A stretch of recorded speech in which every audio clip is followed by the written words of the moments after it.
Bonsoir. Je suis super content d'être là. Vraiment, ça fait 8 mois que je suis plus monté sur scène. Donc voilà, c'est un peu le redébut. Et ça fait 8 mois que mes enfants n'avaient plus vu le babysitter. Autant vous dire qu'ils n'étaient pas très contents quand ça m'a sonné à la porte. Ils m'ont regardé et ils m'ont fait « Oh purée, tu vas de nouveau aller faire tes blagues !» Je suis très soutenu à la maison.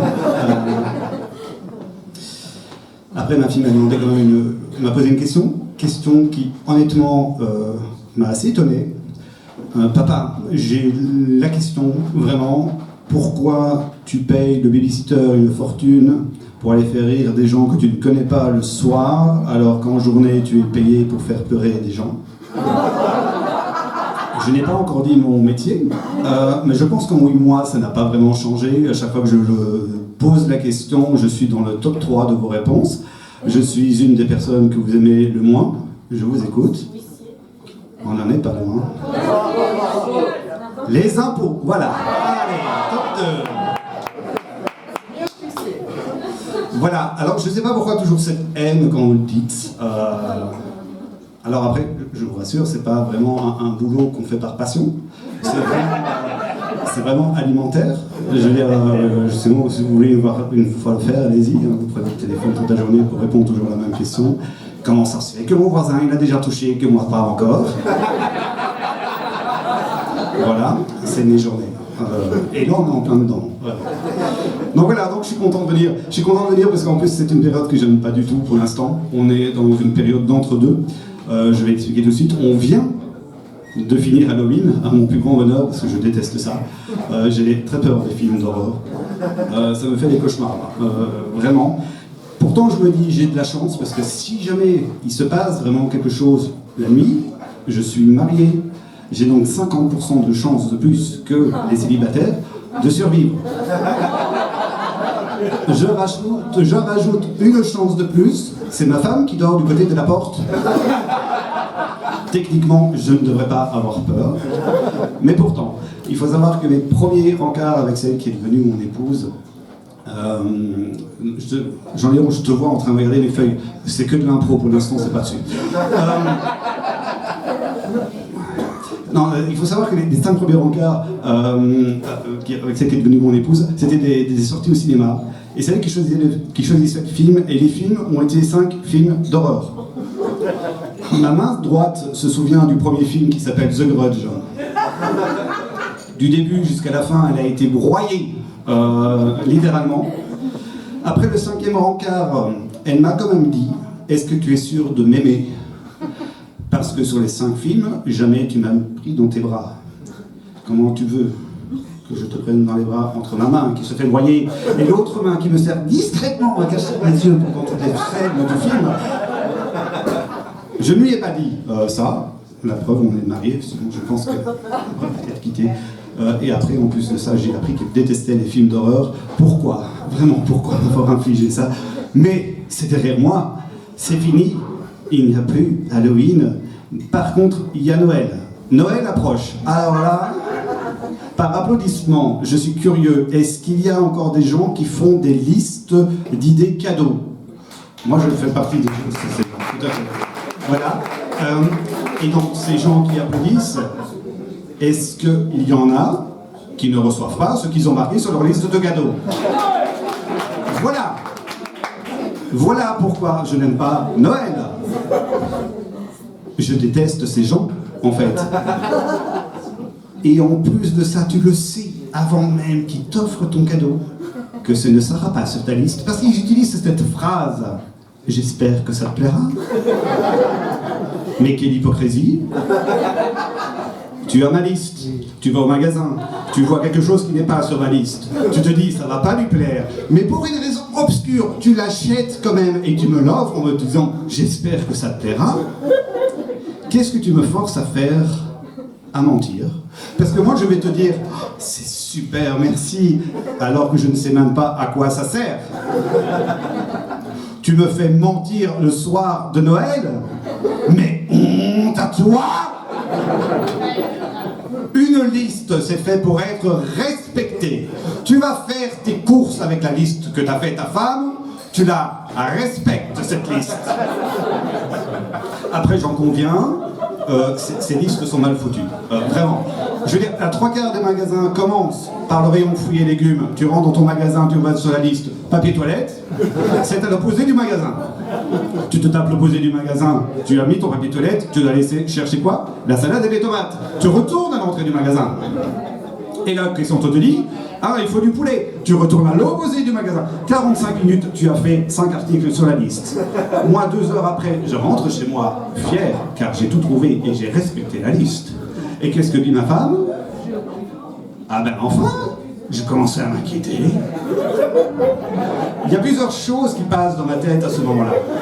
Mais moi, ce que j'aime faire, c'est prendre mon panier de courses, le déposer et lui dire « J'espère que ça te plaira. » Alors que je sais que tu y es.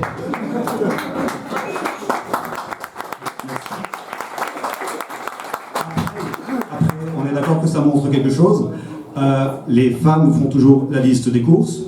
On n'a qu'à être un peu moins con aussi et lire la liste avant d'aller faire les courses. On ne courrait pas dans tous nos magasins comme un chien après sa balle. On est d'accord? Ou bien peut-être on pourrait faire la liste de courses nous-mêmes. Je tiens quand même à le dire. Hein. Merci. Donc voilà, tout ça pour dire qu'une liste, ça doit être respecté. Et ce n'est pas Schindler qui dira le contraire. On m'avait prévenu, on m'a dit Cédric, ne fais pas cette blague. C'est un peu touchy actuellement. Regarde ce qui arrive aux humoristes de France Inter. Est-ce que tu veux la même chose pour toi alors que ta carrière n'a même pas encore commencé? Il faut savoir que je suis quelqu'un qui suis un vrai enfant, pardon, quel mot, quelle horrible liaison, un vrai enfant, qui voit un bouton où il est écrit ne pas pousser, il va pousser. Voilà, donc on m'a dit ne pas le faire, je l'ai fait et c'est fait et je l'assume pleinement. Donc voilà, la liste. Donc cette période, je ne l'aime pas. Après, il faut être réaliste, on a quand même une meilleure période pour l'instant que celle du confinement. Confinement dans laquelle, je vous avoue, j'étais dans un état de dépression totale. J'ai passé vraiment mon confinement affalé sur le fauteuil, à regarder la télévision en permanence. J'ai bouffé du documentaire, de la série, du film bollywoodien.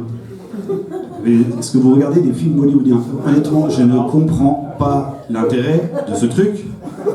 Tu regardes n'importe quel style de film, un drame, un film d'horreur, à un moment, tu ne sais pas pourquoi, ce n'est pas du tout le moment de faire ça. Ils chantent et ils dansent sur des rythmes effrénés. Pourquoi? Après, ce que j'ai plus bouffé pendant le confinement, c'est du télécrochet et de la télé-réalité. Ah, alors là, et pour une fois, je trouve que télé-réalité, ça portait bien son nom. Ah bah oui, j'étais enfermé chez moi à regarder des gens enfermés dans une villa en train de s'engueuler, parler et baiser. Vraiment, ça c'était...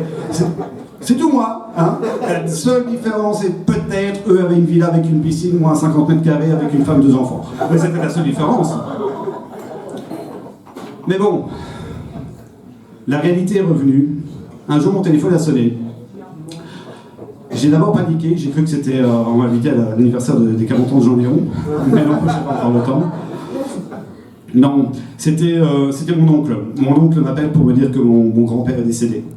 Alors pour ceux qui ont peut-être connu ce genre d'événements pendant le Covid, les enterrements, c'était 10 personnes maximum à l'époque. On était plus de 50 à vouloir y aller. Donc du coup, toute la journée, les proches ont dû discuter de qui pourrait y aller, qui ne pourrait pas y aller. Et puis le soir, mon oncle m'a téléphoné. Et honnêtement, dans ma tête, ça a fait ça. Allô? Dans cette enveloppe, j'ai les résultats du vote. Dans cette enveloppe que j'ai dans la main se trouve le nom de notre dernier finaliste. Et c'est... Cédric!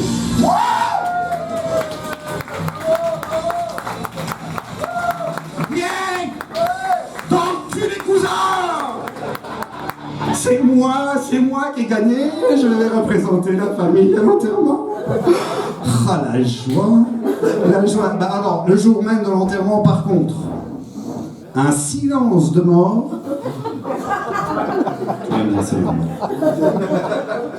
Mais c'était... Bonjour à tous. Non, trop tôt.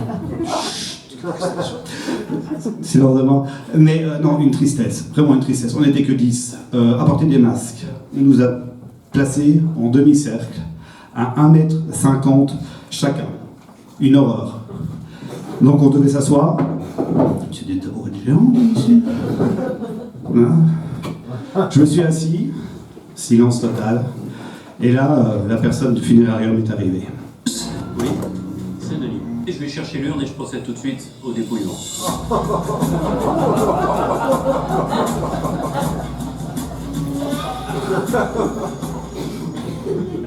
Excuse-moi, Denis, est-ce que je peux donner mon colis d'immunité à Papy Joseph? Non, non, non, il ne changera pas l'issue du vote. Ok. Joseph, les aventuriers de la tribu réunifiée ont décidé de vous éliminer et leur sentence est irrévocable.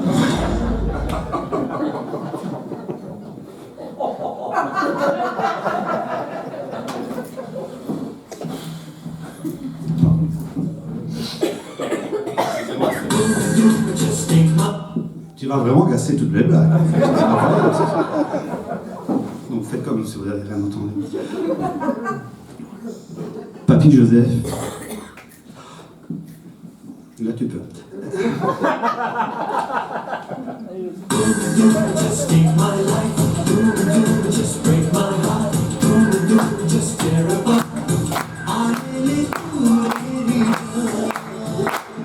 Oh, je vous dis que c'est vraiment n'importe quoi, ces films bollywoodiens, bordel! Ce sera tout pour moi, merci.